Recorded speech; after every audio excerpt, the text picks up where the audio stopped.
Recently, it was revealed that a multitude of Disney animated films would be getting major sequels on both the Disney and Pixar fronts. These of course include Toy Story 5, Frozen 3, Inside Out 2, and the subject for today's video, Zootopia 2. With the movie so far away, it's hard to guess exactly what's going to happen in everyone's favorite animal metropolis, but we can still speculate. I'm Kyle with WickedBinge, and these are Zootopia 2 fan theories we love and hate.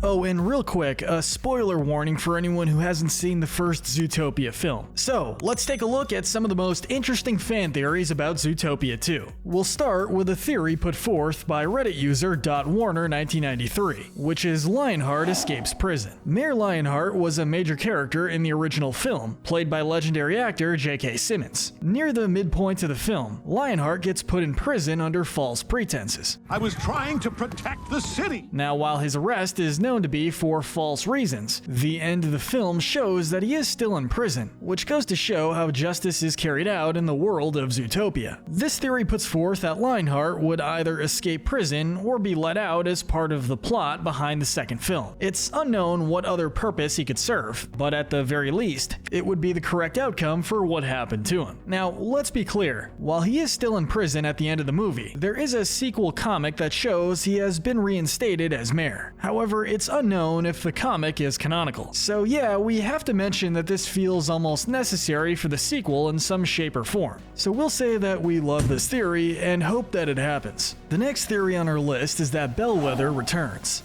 Dawn Bellwether is the main antagonist of the first Zootopia film, where she works specifically as a twist villain, not being revealed until the end of the movie. She was intent on drugging predatory animals so that they would act out in a physical and dangerous way, in the hopes to stir up racial tension against them. Without getting too deep into themes and reasons behind this decision, Bellwether is locked up because of this, and as of the end of the movie, it's deserved. So logic does dictate that due to her being alive, Bellwether returning is a scenario we could see in the second movie. We don't believe she would return as the main villain, but perhaps she could take up a Hannibal Lecter-esque role, where she helps Nick and Judy catch the real villain. That said, as much as some people like Bellwether, a vast majority, including us, would rather she not appear, mainly because she worked very well as a twist villain, but without that twist, she sort of becomes less interesting. So we have to say that we hate this idea. Another theory coming in from Reddit comes from user NotAThrowaway1911, which is that there will be a focus on Nick instead of Judy. While they don't go into a whole lot of detail about what this would entail, they mention the idea that the sequel could focus more on Nick, since the original film had more of a focus on Judy. Now, this is very likely because Nick, being one of the main characters, only reveals bits and pieces about his backstory during the first movie, and focusing only on him may reveal a lot more. Focusing on Nick shifting from a criminal on the streets to being a cop, and how that changes him as a person, could lead to a lot of interesting plots. Based on the upvotes that this post has, it seems we're not alone in loving this idea. Next up, from Reddit user Taymyth, we have the theory about Nick's father. As we mentioned in the previous entry, focusing more on Nick can lead to learning more about him and his past. Part of this is the theory of Nick's father. We know almost nothing about his parents, so Taymyth puts forward the idea that Nick and Judy may arrest Nick's father, who may or may not have ran away from the family when Nick was young. Based on Nick's criminal actions, it's not unlikely that he comes from a dysfunctional family, especially after the events we do see of his past, where he was attacked for being a fox and muzzled. The theory then goes on to say that Nick would spiral thanks to finally meeting his father for the first time in years, and the plot of the film would be both Nick and Judy struggling to figure out just who Nick is, and who Nick's father really is as a person. As far as we can tell, this doesn't clash with anything in the pre-established story, and actually could work very well on its own, if it isn't already tackled somewhere else. Some say that a lack of backstory makes Nick a bit more of an interesting character, and while we do disagree, we can see why one may believe that. Now, does this plot as written need to happen? No, but we do think it's a very creative idea, and it could be the basis for a very good plot for the movie, so we're gonna say that we actually love it.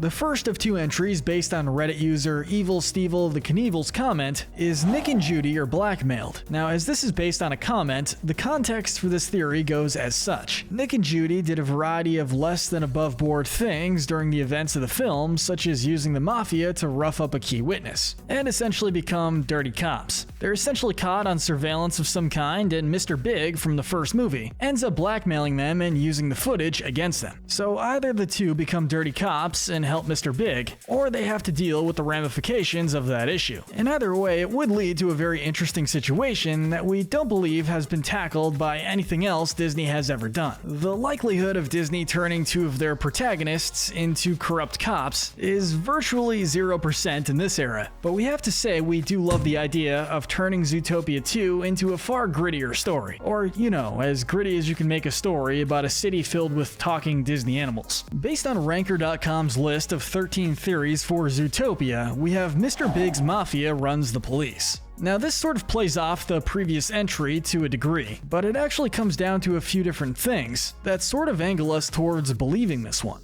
I told you never to show your face here again, but here you are. Basically, this theory puts forward the idea that Mr. Big has somehow intercepted and entered the higher ranks of the Zootopia Police Department, and is the reason behind the lack of pint-sized officers. This is of course beneficial to them, since that would mean there was no one small enough to police the Voles and their Mafia. They also note that this may be changing due to the fact that Judy had befriended Mr. Big, and of course is the smallest officer in the police force. So of course this would make the whole plan less useful. That said, we have to say that we dislike this theory, mainly because it sort of recontextualizes a lot of the plot points from the first movie. It doesn't exactly sound like a plot that's worthy of following up the first film. From Bustle.com's article about potential for Zootopia 2, we have more of Zootopia's zones. So for context, Zootopia is a big city with a multitude of different zones that are supposed to simulate different habitats for the wide array of different animals that exist amongst the city's borders. Throughout the film, we visit a handful of locations including Tundra Town, the Rainforest District, and of course downtown. However, the map we see near the beginning of the journey shows a wide array of new locations we didn't explore. Considering the variety of animals we could see in places like Canal District, Sahara Square, and Canyonland, it could lead to some interesting situations and different crimes to tackle. Whether that be camels and hyenas in Sahara Square, dealing with the heat, or coyotes and bears in the Canyonland, there would be a lot to explore. Considering how big of a city Zootopia is, it's quite the surprise we see so little of it in the first movie, and we would definitely want to see more, so it goes without saying that we love this idea. In a similar vein, based on the same Bustle.com article, we have Outside of Zootopia. In the same section of the article, the writer mentions that while the other areas of Zootopia are interesting, what may be more interesting is what lies outside of the city. Now, we are aware of at least one piece outside of Zootopia. The place where Judy comes from seems to be on the outskirts of the city. But if Zootopia is just one city, it stands to reason that the rest of the world could be just as interesting, even if Zootopia is the bustling metropolis that everyone seems to flock to. At the very least, if not explored in the movie, a Disney Plus show exploring outside of the titular Zootopia would be a good idea, and we would absolutely love to see it. Going off that same article, we get to the theory about fish and fowl. Now, this article isn't the only one to bring this up, but something to note is that while there is a wide array of animals across the city of Zootopia, all of them seem to be mammals. And there is a surprising lack of fish or other aquatic creatures as well as fowl. This is in vast difference to the world of Sing, which has all of these and more, including whales and lizards. Now, there's a few reasons for this. It could be because these creatures happen to live in different cities, but if this is the case, it raises a lot of questions about Zootopia as a city. Maybe there's even xenophobia towards these creatures. However, as there is no reference to any of these creatures as of now, it means we could possibly see some explanation for them in the sequel. It's not necessarily super important,